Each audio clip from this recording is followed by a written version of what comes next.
Jiu-Jitsu. So, let's look at alternative finishes to the bow and arrow. Same here.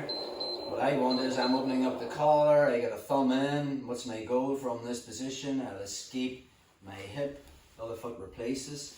Find the pants to get perpendicular. And as I fall onto my hip, I'm hip escaping and bringing my leg over. Sometimes I'll even cross my ankles.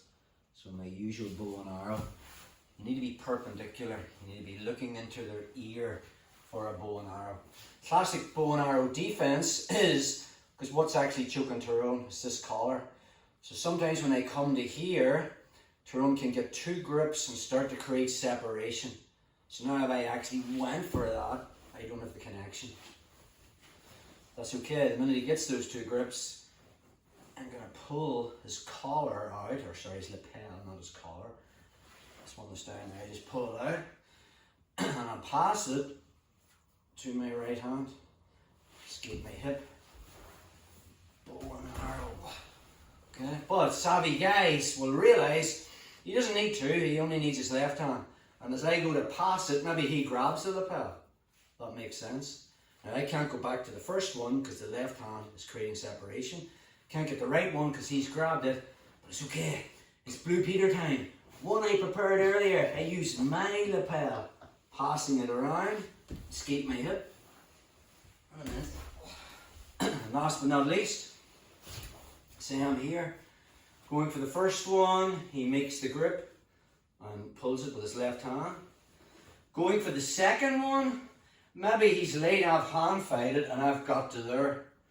Another classic defense for the bow and arrow is, instead of pulling the lapel, Tyrone can use his right hand and push my arm off. Even if I was going for here, that's another classic defense. Now he can escape his hip and put his back on the mat and all that jazz.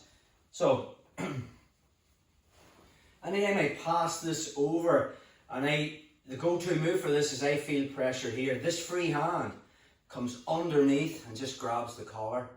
Now as Tyrone pushes my elbow behind his head, I just bring the lapel around his back and pass it to my left hand. Now my connection with my left hand against his right jugular, now I just need to escape my hip.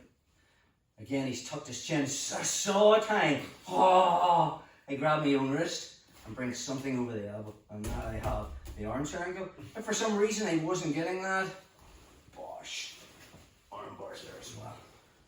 One more time on that. Now you might be up against people with little short skirts.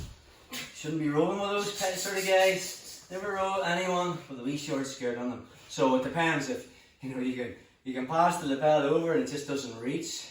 So say we're here playing the whole game. I could be here the whole time and maybe if Tyrone's doing his whole stuff from there, I just pull this out, and he's still fighting this hand, and then I just bring it over, boom, and I have it.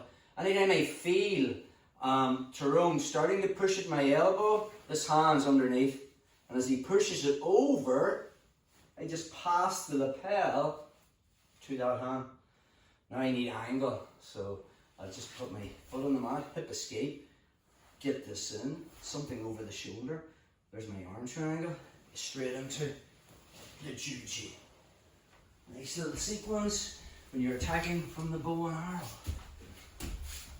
arrow.